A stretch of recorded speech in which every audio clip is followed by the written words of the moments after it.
sick, I need sugar, I'm diabetic. Yeah, that's what they all say. Step out of the vehicle, you're clearly intoxicated. Please, my bracelet, Save it for the hypoglycemic. breathalyzer, lady. Out of the car, now. At 9:43 p.m. on a Wednesday night in Scottsdale, Arizona, the intersection of McDowell Road and Hayden was nearly empty when Dr. Bernice Williams, 43 years old, sat behind the wheel of her silver Honda Accord at a red light, her vision starting to blur, her hands beginning to shake. She had felt the symptoms coming on for the last 10 minutes, the confusion, the difficulty concentrating, the trembling in her hands. She knew what it meant her blood sugar was dropping dangerously low. She had been stuck in back-to-back emergency surgeries at Scottsdale Memorial Hospital for the past 12 hours, and she had missed both lunch and dinner. As an orthopedic surgeon, she was accustomed to long hours and demanding schedules, but she had made a critical mistake tonight. She had skipped meals while running between surgeries, and now her body was paying the price. She reached for the emergency glucose tablets she always kept in her center console, but her coordination was failing. Her hand knocked the bottle, sending tablets scattering across the passenger seat and floor. The light turned green and a car behind her honked. She pressed the gas pedal, her car moving forward but weaving slightly as her motor control deteriorated. What happened in the next 67 minutes would be captured by Officer Derek Lawson's dashboard camera and body-worn camera in devastating clarity. It would end a law enforcement career, trigger a state-level investigation into police training protocols, result in a $14.7 million settlement, and prove that even a prominent surgeon with type 1 diabetes and a medical alert bracelet couldn't count on police officers to recognize a medical emergency when bias and assumption took over. Before we dive deeper into this incredible story, let me know in the comments where you're watching from tonight. And if you haven't already, please hit that subscribe button, because what unfolds over the next several minutes will leave you absolutely speechless. Trust me, you won't want to miss how this plays out. Dr. Bernice Williams had spent the last 18 years building one of the most respected orthopedic surgery practices in Arizona. At 43, she was the chief of orthopedic surgery at Scottsdale Memorial Hospital, one of the region's premier medical facilities. She specialized in complex reconstructive procedures, particularly trauma cases and joint replacements, and her patient outcomes consistently ranked in the top 5% nationally. Her journey to that position had required extraordinary perseverance. Born and raised in South Phoenix, she was the daughter of a single father who worked as an auto mechanic. Her mother had died from complications of type 1 diabetes when Bernice was just 7 years old. Watching her mother's decline and eventual death had shaped everything that came after. When Bernice herself was diagnosed with type 1 diabetes at age 11, she approached it with scientific determination rather than fear. She learned to monitor her blood sugar meticulously. She studied the physiology of the disease. She became an expert in managing her own condition. She graduated valedictorian from her high school, earned a full scholarship to Arizona State University, where she graduated summa cum laude, then earned her medical degree from Johns Hopkins School of Medicine. Over 18 years in practice, she had performed over 3,000 orthopedic surgeries. She had published 62 peer-reviewed papers. She had received the American Academy of Orthopedic Surgeons Award for clinical excellence. She served on the board of the American Diabetes Association. For 32 years, she had meticulously managed her diabetes, checking her blood sugar multiple times daily, keeping glucose tablets readily available, wearing a medical alert bracelet at all times, carrying a medical alert card in her wallet. She knew her body. She knew the warning signs of hypoglycemia. She knew how to prevent it and how to treat it. But that Wednesday, a perfect storm of circumstances had conspired against her. She had arrived at the hospital at 5 a.m. for a 7 a.m. surgery, a complex bilateral knee replacement scheduled for 5 hours. By 1 p.m., it was complete. She checked her blood sugar, 82, within normal range. She ate a protein bar and drank orange juice. At 1:15 p.m., she was paged to the emergency department. A 19-year-old college student had been in a motorcycle accident with a severe open fracture. The case was urgent. Without immediate surgery, he could lose his leg. The surgery stretched to 5 hours due to vascular and bone complexity. By 7 p.m., she was exhausted. She checked her blood sugar, 68, lower than ideal but not critical. She ate another protein bar and drank juice. She was leaving when another emergency page came. A 55-year-old woman with multiple fractures from a fall needed immediate surgery, ate a granola bar and headed back to the OR. The surgery took 2.5 hours. By 10:15 p.m., she had been at the hospital over 17 hours. She had performed 3 major surgeries. She had eaten only protein bars and a granola bar, not real meals with complex carbohydrate. She should have checked her blood sugar before leaving, but she was exhausted and just wanted to get home. Her townhouse was only 4 miles from the hospital. She thought she could make it. Within 2 blocks, she knew she was in trouble. Her hands were trembling. Her vision was blurring. Her thoughts were becoming confused. She reached for the glucose tablets in her center console. Her coordination was already compromised. She fumbled, knocked the bottle, watched helplessly as tablets scattered everywhere. At a red light, she tried to reach down to grab one. Her movements were clumsy and slow. The light turned green. A car honked. She pressed the gas harder than intended. Her car lurched forward and weaved slightly. It was enough to catch the attention of Officer Derek Lawson, sitting in his patrol car at a nearby gas station. Officer Derek Lawson, 36 years old, had been with the Scottsdale Police Department for 11 years. His personnel file contained a troubling pattern that his supervisors had repeatedly ignored. 14 civilian complaints over those 11 years, allegations of aggressive behavior during traffic stops, multiple claims of rushing to arrest without proper investigation, reports of dismissing people's explanations without consideration. 3 formal complaints specifically about failing to recognize medical emergencies and treating them as intoxication. Of those 14 complaints, 13 had been reviewed internally and dismissed without investigation. 1 complaint had resulted in a 1-day suspension after Lawson arrested an elderly man having a stroke, booking him for public intoxication. The man suffered permanent neurological damage because of the delayed medical treatment. Even after that incident, Lawson's supervisor, Sergeant Mitchell Hartley, continued to praise him in performance reviews as proactive and committed to public safety. The real story was in Lawson's arrest statistics. He averaged 47 DUI arrests per year, more than double the department average of 21. But his conviction rate was only 58%, well below the department average of 86%. This meant that nearly half of the people Lawson arrested for DUI were later found to be not intoxicated. He was arresting people based on assumption rather than evidence, prioritizing his statistics over accuracy. That Wednesday night, Lawson saw Burness' car weave slightly. To him, an obvious drunk driver. Another easy DUI arrest. He pulled out and activated his lights. Burness saw the flashing lights through her blurred vision. She understood she needed to pull over. She also understood she needed help. She carefully steered to the curb and stopped, her hands shaking on the wheel. She tried to reach for her purse with her medical alert card inside. Her impaired motor control knocked it to the floor. She leaned down trying to retrieve it, movements slow and uncoordinated.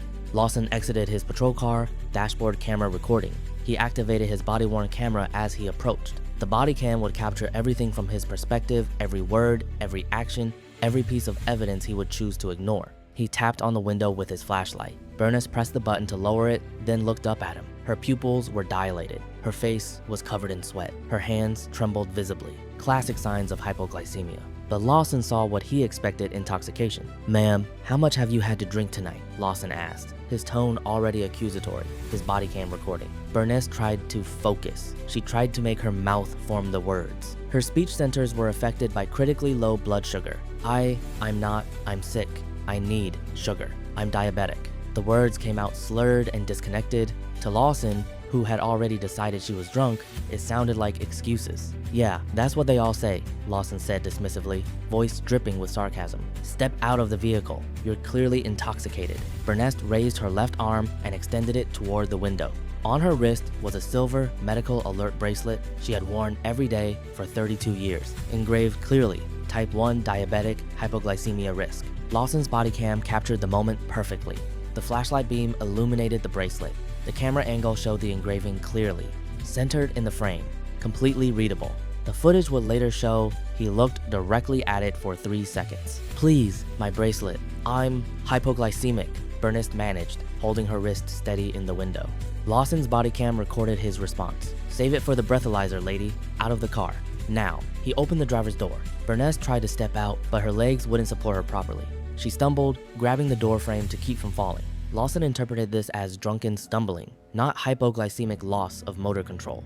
"Turn around and put your hands on the vehicle," Lawson ordered. Burness tried to comply, but her confusion was deepening. "Please. Hospital.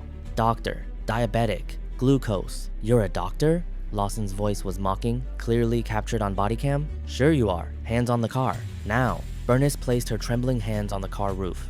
Lawson pulled her hands behind her back and snapped handcuffs on her wrists. Her blood sugar was now critically low, likely in the low 30s. minutes away from seizures or coma. "I'm going to search your vehicle for open containers," Lawson announced to his body cam. He left Burness leaning against the car, barely able to stand, while he searched the interior.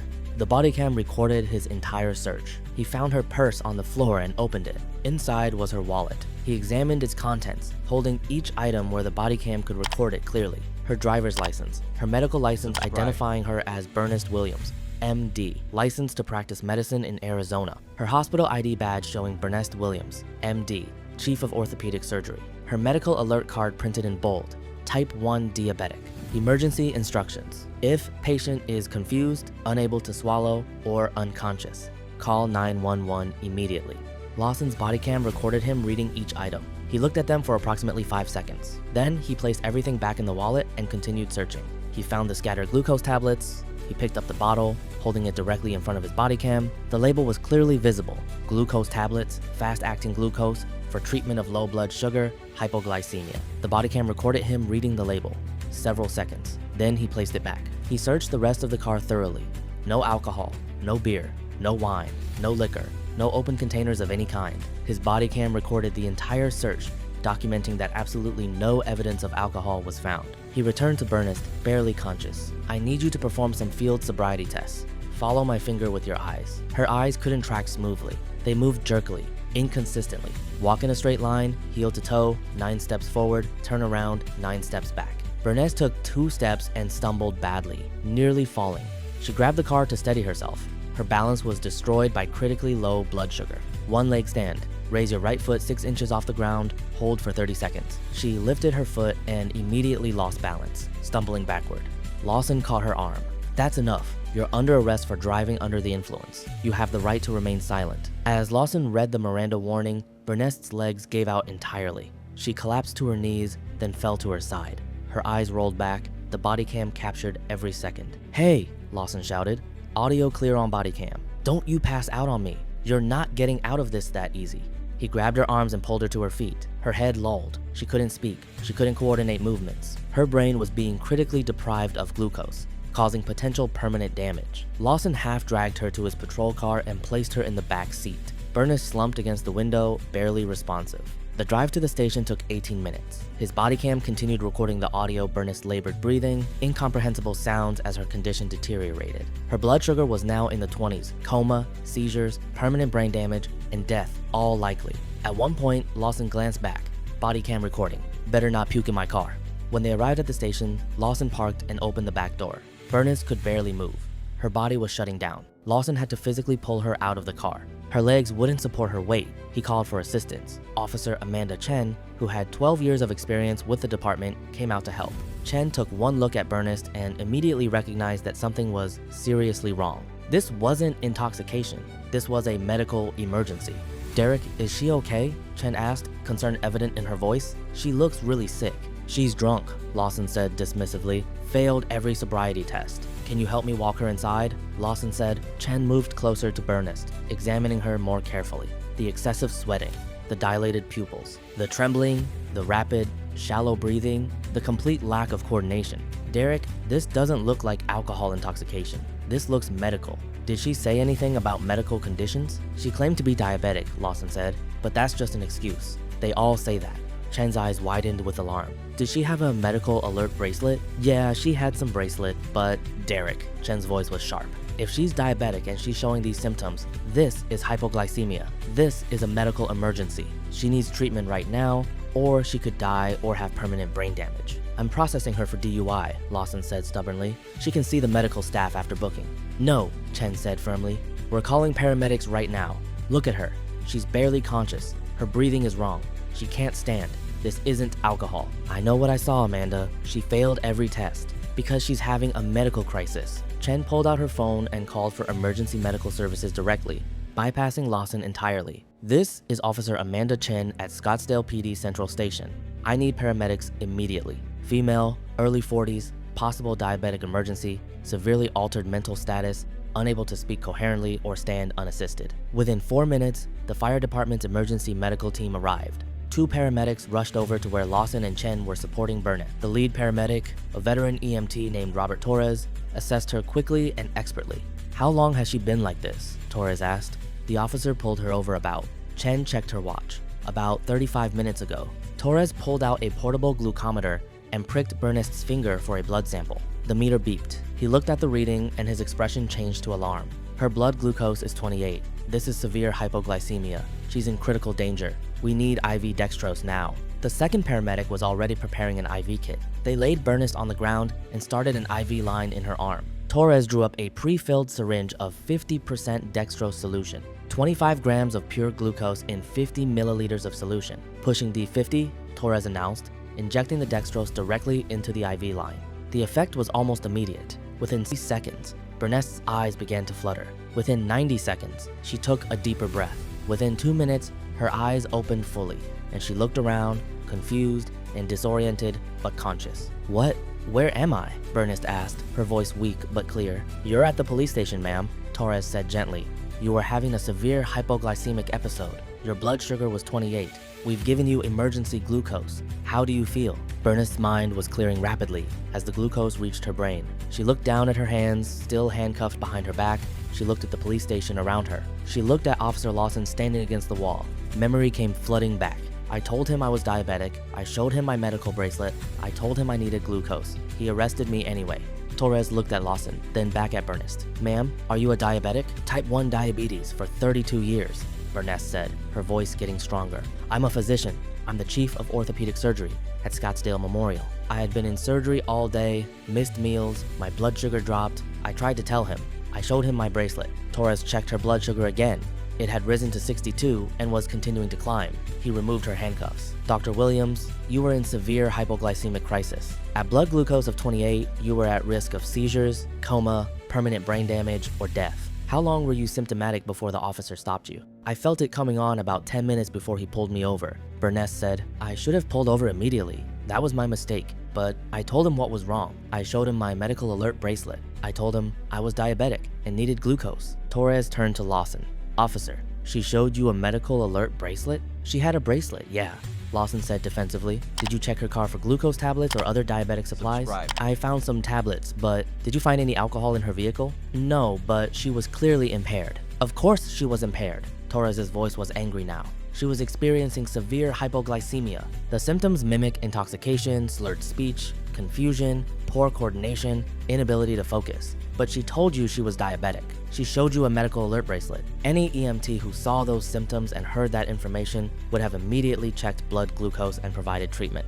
You delayed her treatment by over 30 minutes. At that blood sugar level, every minute without treatment increases the risk of permanent brain damage. The watch commander, Lieutenant Sarah Brennan, walked over. "Officer Lawson, my office." Now, Torres removed Bernest's handcuffs and continued treating her. "Dr. Williams, you were in severe hypoglycemic crisis. At blood glucose of 28, you were at risk of seizures, coma, permanent brain damage, or death. We need to transport you to the hospital. Take me to Scottsdale Memorial. It's my hospital. I'm chief of orthopedic surgery there." Word spread through the station. The chief of orthopedic surgery had nearly died from hypoglycemia after being arrested instead of given medical help, with a medical alert bracelet ignored. Glucose tablets found, but dismissed. No alcohol in her system. Bernest was transported to Scottsdale Memorial's intensive care unit. The hospital CEO, Dr. Marcus Peterson, arrived within 30 minutes. Bernest described everything: the surgeries, missed meals, blood sugar dropping, being pulled over, telling the officer repeatedly she was diabetic, showing her bracelet, him ignoring everything. "The officer found my medical license in my wallet. He found my hospital ID. He found my medical alert card. He found glucose tablets. He found no alcohol, and he still arrested me. My blood sugar was 28 when the paramedics checked it. I was minutes away from seizures or coma. The hospital conducted a comprehensive medical evaluation. Based on the timeline and recovery rate, medical staff concluded her blood glucose had likely dropped as low as 23 to 26 death or permanent brain damage, highly probable. The 35-minute delay in treatment had been medically negligent and potentially criminal. She had been extraordinarily lucky. Even 5 to 10 additional minutes could have caused permanent neurological impairment or death. The Internal Affairs investigation reviewed Lawson's body cam footage frame by frame. The footage showed Bernest telling him she was diabetic. The medical alert bracelet clearly displayed to his camera, engraving readable, Lawson looking at it for 3 seconds before dismissing it. Lawson finding and examining her medical license, hospital ID, and medical alert card. The glucose tablet bottle held in front of the body cam, label clearly visible. No alcohol found anywhere. Bernice collapsing while he dragged her to the car instead of calling for help. But the most devastating evidence came from Lawson's history. Over 11 years, he had arrested 8 people experiencing medical crises. A stroke victim who spent 7 hours in booking, suffering permanent speech impairment, a woman with a brain tumor having a seizure whose diagnosis was delayed, dying 6 weeks later, a man in anaphylactic shock who stopped breathing in the holding cell, another diabetic in hypoglycemic crisis, a woman having medication reaction, a man having a panic attack, an elderly woman with dementia, an epileptic man post-seizure. In every case, Lawson had ignored obvious medical signs and prioritized arrest. In every case, supervisors had dismissed complaints. Criminal charges came 3 months later. Officer Derek Lawson was charged with reckless endangerment, official misconduct, criminal negligence, and deprivation of medical care. Sergeant Mitchell Hartley was charged with supervisory negligence and obstruction of justice. The trial lasted 5 weeks. The jury watched Lawson's body cam footage showing the medical bracelet clearly displayed, medical credentials examined, glucose tablets found, no alcohol present, and Bernice collapsing. They heard testimony from the paramedics who saved her life. They heard expert medical testimony explaining hypoglycemia symptoms and why medical alert bracelets exist. They heard from the 8 other victims, and they heard from Bernice herself. She testified for 6 hours, explaining type 1 diabetes, hypoglycemia symptoms, her experience that night, the officer ignoring her bracelet and credentials, her blood sugar at 28, how close she came to death. The jury deliberated for 11 hours. Guilty on all counts for both defendants. Lawson was sentenced to 10 years in state prison. Hartley received 7 years. Their law enforcement careers were over. Their pensions were forfeited. Arizona issued a statewide mandate requiring all officers to complete training in recognizing medical emergencies that mimic intoxication. Officers were required to check for medical alert bracelets, to ask about medical conditions, to call for paramedics if there was any doubt. The protocol was clear. When in doubt, treat it as medical first. Bernice's civil lawsuit settled for $14.7 million. The settlement included mandatory policy changes and the requirement that her case be used as training material throughout Arizona. 3 years later, Dr. Bernice Williams stood at a podium at the American Diabetes Association conference. I've lived with type 1 diabetes for 35 years. I've managed it through medical school, residency, and 2 decades as an orthopedic surgeon. That Wednesday night, I made mistakes. I worked too long without eating properly. I didn't check my blood sugar before driving. Those were my mistakes, and I own them. She paused, but what happened after that being arrested instead of helped, having my medical bracelet shown to an officer's body cam and told to save it for the breathalyzer, having my medical credentials found and dismissed, having glucose tablets labeled for hypoglycemia ignored, being dragged to a police station while my blood sugar was 28, those weren't my mistakes. Those were failures of a system that should protect people, but instead nearly killed me. I was lucky. Officer Chen recognized what was happening and called for help. The paramedics arrived in time. I survived, but 8 other people encountered the same officer during medical emergencies. 1 died, others suffered permanent injuries. We need to educate law enforcement about diabetes and other medical conditions. We need to make sure medical alert bracelets are taken seriously as the life-saving tools they are, because the next person experiencing hypoglycemia while driving might not survive if the officer is like Derek Lawson. The applause lasted nearly 5 minutes. Officer Amanda Chen was promoted to sergeant and placed in charge of the department's Medical Emergency Response Training Program. The case became mandatory training material in every police academy in Arizona. A video was created using Lawson's body cam footage combined with medical expert commentary. Every officer in the state was required to watch it and pass certification testing. 6 other states later adopted the training. Lawson and Hartley served their sentences. They learned too late that protecting and serving includes recognizing medical emergencies, and that ignoring them isn't just bad policing, it's criminal. Dr. Bernice Williams returned to her surgical practice. She continued to manage her diabetes meticulously with added redundancy glucose tablets in multiple car locations, a continuous glucose monitor that alerted her phone, emergency contact information in her sun visor, and a strict personal policy never to drive if her blood sugar was below 80. She became a national advocate for people with diabetes who encounter law enforcement. She worked with the American Diabetes Association to create educational materials for police department. She testified before state legislatures in support of laws requiring medical emergency training. And every time she got behind the wheel, she remembered that Wednesday night, the confusion and fear, the desperation of trying to make an officer understand, the terror of collapsing while handcuffed, how close she came to death. But mostly, she remembered choosing to transform her trauma into advocacy, ensuring that the next person with diabetes encountering a police officer during a hypoglycemic episode would be helped instead of arrested. Justice was served. Lives were saved through new training protocols. But the price of that change should never have been so high. This case changed policies and saved countless lives. But if you think this story is shocking, wait until you see what happened to the paramedic who was arrested while treating a patient because the officer thought he was being disrespected. That case is even more insane. Subscribe for more videos.